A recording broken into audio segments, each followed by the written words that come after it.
Antibiotic না খাইলে যেমন বান্দার রোগ সারে না, একইভাবে বান্দার মধ্যে, হৃদয়ের মধ্যে মুনাফিকের যেই রোগ ঢুকেছে, ইসলাম বিরোধিতার যেই রোগ ঢুকেছে, আলেম ওলামার বিরোধিতার যেই রোগ ঢুকেছে, এই রোগকে দূর করতে হলে বর্তমান সময়ে তাফসীর নামক অ্যান্টিবায়োটিকের কোনো বিকল্প নাই। সম্মানিত ভাইয়েরা আমার, তো যদি সেই কোরআন থেকে কথা বলি, কারোর কি কষ্ট হবে? কষ্ট হবে? শোনার মানসিকতা আছে তো ইনশাআল্লাহ? ইনশাআল্লাহ। আজকে কথা বলার নিয়ত যে বিষয়ের উপরে করেছি, বলেন আল্লাহ রসুলের আনুগত্য করা সুন্নাত নাকি নফল? সুন্নাত। কাম সাইচ্ছে। রাসূলের আনুগত্য করা ফরজ নাকি নফল? কথা বলছেন না কেন আপনারা? রাসূলের আনুগত্য করা কি? একটু সবাই বলেন কি? এখনো সবাই বলেন নাই, বলেন কি? একটু হাত উঁচু করেন তো, হাত উঁচু করেন, হাত উঁচু করেন। করেছেন সবাই? হাত উঁচু করেছেন। এবার বলেন রাসূলের আনুগত্য করা কি? আরো জোরে বলেন কি? হাত নামান। আজ ওদের শুরুতে বসেই একটা ঘটনা ঘটে গেছে, আপনারা টের পান নাই যে আমার কাশি উঠতেছে, আমি হাঁ করে তেলাওয়াত করছি আর পোকা একটা ভিতরে ঢুকে গেছে, ঢুকে গলার মধ্যে অলরেডি কাঠি মারা শুরু করেছে আর কি। ওই জন্য বারবার আর কি ওই যে কাশি উঠতেছে। এটা আমার অসুস্থতাটা তো না, এখানেই এ পানি তো ঠান্ডায়, খাইলে বিপদ আরো। আচ্ছা, আমরা আবার কথার মধ্যে চলে যাই। কাশি হয় হোক, কি বলেন? অস্ত্র শোনা লাগবে। তাইলে বলেন আবারও, রাসূলের আনুগত্য করা কি? রাসূলের আনুগত্য করা ফরজ। কেন ফরজ? শুনেন, একজন মানুষ যদি এই কথা বলে আল্লাহ এক, আল্লাহ কয়জন? আল্লাহর কোনো শরীক নাই, আল্লাহর কোনো বাবা মাও নাই, আল্লাহর কোনো সন্তানও নাই, আল্লাহ সকল ক্ষমতার অধিকারী। এই কথা বলার পরে লোকটা ইমানদার নাকি বেঈমান? কথা বলে না কি? আল্লাহ কয়জন? আল্লাহ নিজেই বলেন কুল হু আল্লাহু আল্লাহুস লাম ইয়ালিদ ওয়া লাম ইউলাদ ওয়া লাম ইয়াকুল লাহু কুফুয়ান আহাদ। আল্লাহ এক, আল্লাহরে কেউ জন্ম দেয় নাই, আল্লাহ কাউকে জন্ম দেন নাই। এই কথা যদি কেউ বলে, স্বীকার করে, আপনি বলছেন সে ইমানদার। একজন মানুষ যদি আল্লাহর ব্যাপারে এমন জাত আর সিফাতের সাক্ষ্য দেয়, কিন্তু একই মানুষ যদি আমার রাসূলের ব্যাপারে ঈমান না আনে, ওই লোকটা বেঈমান হয়ে মারা যাবে। কথা কি বোঝাতে পারছি? ঈমান আনতে হবে প্রথম কার উপরে? এখানে যারা আছেন সবাই বলেন তো দেখি, আমার শেষ নবীর নাম কি? সবাই বলেন, শেষ নবীর নাম কি? এই প্রশ্ন শুধু আমি করছি, আর কেউ করবে না? করবে? করবে?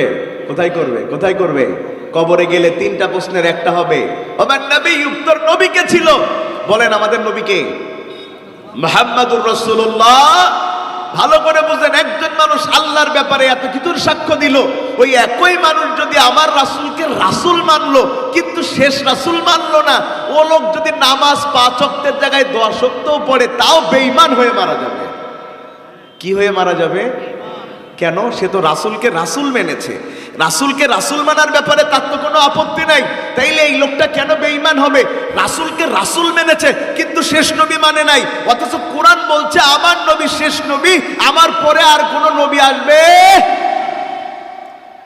আল্লাহ নিজেই বলেন, মা কানা মুহাম্মাদুন আবা আহাদিম মির রিজালিকুম ওয়ালাকির রাসূলুল্লাহি ওয়া খাতামান নাবিয়্যিন।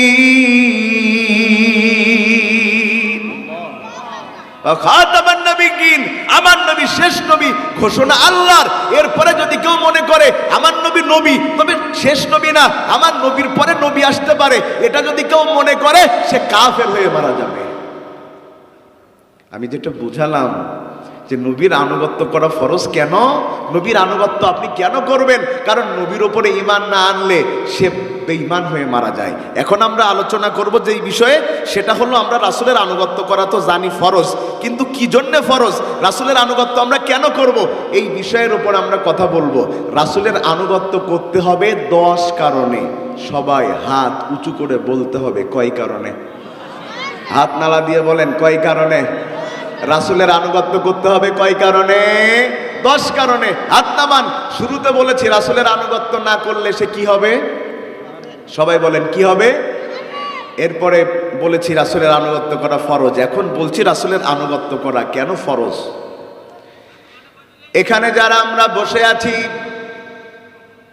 বিভিন্ন অঞ্চল থেকে আসা মানুষজন, যারা কোরআন সুন্নাহ সম্পর্কে বিভিন্নভাবে অনেক কথা শুনে ধারণা অর্জন করেছেন, অনেকে কোরআন পড়ে পড়ে ধারণা অর্জন করেছেন, খুব ভালো করে মন দিয়া কথাগুলো বুঝবেন।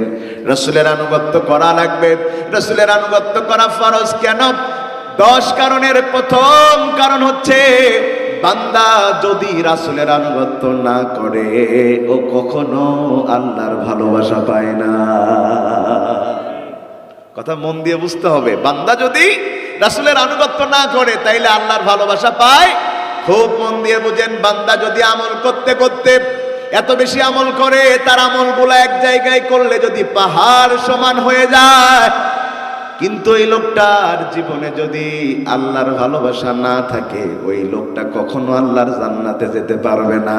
খুব মন দিয়া বুঝেন, আমল দিয়ে কেউ জান্নাত পাবে না, কারণ মানুষের আমলের তুলনায় গুনাহ বেশি। কথা বোঝাতে পারছি না? আমলের তুলনায় কি বেশি? আপনি হয়তো বলবেন 5 ওয়াক্ত নামাজ তাকবীর উলাই পড়ি জীবনে ছেড়ে দেই নাই।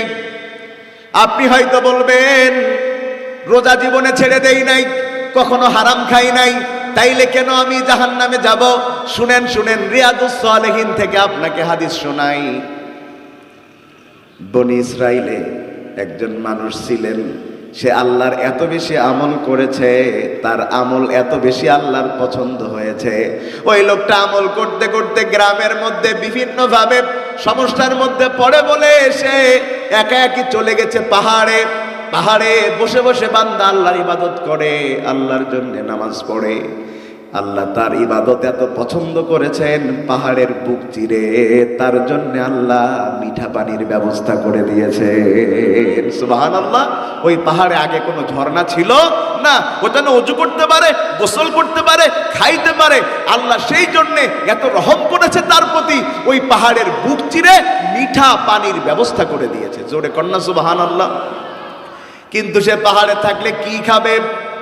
রব্বে কারীম আল্লাহ পাথরের পাহাড়ের বুক চিরে তার জন্য আনার গাছ বানিয়ে দিয়েছেন। সেখান থেকে আনারগুলো হয়, বেচারা সেখান থেকে আনার খায়, ওই পানি খায়, আল্লাহর ইবাদত করে। আপনারা যদি আমার কথা বুঝে থাকেন তাইলে বলেন, ওই লোকটার ইবাদত কম না বেশি? এত বেশি যে আল্লাহ তার জন্য মিঠা পানি দিয়েছে, এত বেশি আল্লাহ তার জন্য বেদানা গাছ করে দিয়েছে। এই লোকটা যখন মারা গিয়েছে, সহিহ বর্ণনা, এই লোকটা মারা যাওয়ার পরে যখন লোকটাকে জান্নাতের জন্য বলা হচ্ছে, আল্লাহর নবী বলেন ওই লোকটাকে জান্নাতে দেওয়ার সময় ফেরেশতারা বলছিল, এই লোকটাকে আল্লাহর দয়ায় জান্নাতে পৌঁছায়া দাও। কথাটা শুনে মনে করছেন সে জান্নাতে চলে গেল। ঘটনা তো এবার, ওকে যখন বলা হলো আল্লাহর দয়ায় জান্নাতে যাও, তখন ওই লোকটা বলতেছে, কেন কেন কেন আল্লাহর দয়ায় যাব কেন? নামাজ পড়েছি, রোজা রেখেছি, এমন কোন আমল নাই যে আমল আমি করি নাই, তারপরেও আমলের জোরে জান্নাতে না যে কেন আল্লাহর দয়ায় যাওয়া লাগবে? তাইলে কি আমার আমলের কোনো দাম নাই? আল্লাহ এবার ডাক দিয়ে বলছেন, ফেরেশতা ওরে জান্নাতে ঢুকাইস না, বাইর কর। বের করার পরে বলতেছে, ও যত আমল করেছে সব আমলগুলো একটা পাল্লায় দে, আর ওকে যে আমি চোখে দেখার ক্ষমতা দান করেছিলাম সেটা একটা পাল্লায় দে। একটা পাল্লায় যখন চোখে দেখার নিয়ামত দেয়া হয়েছে, আর একটা পাল্লায় যখন তার ইবাদত দেয়া হয়েছে, আল্লাহর দেয়া নিয়ামতের তুলনায় তার ইবাদত এত ছোট হয়ে গেছে, জান্নাতে যাওয়ার জন্য তার আর কোনো কিছু অবশিষ্ট নাই।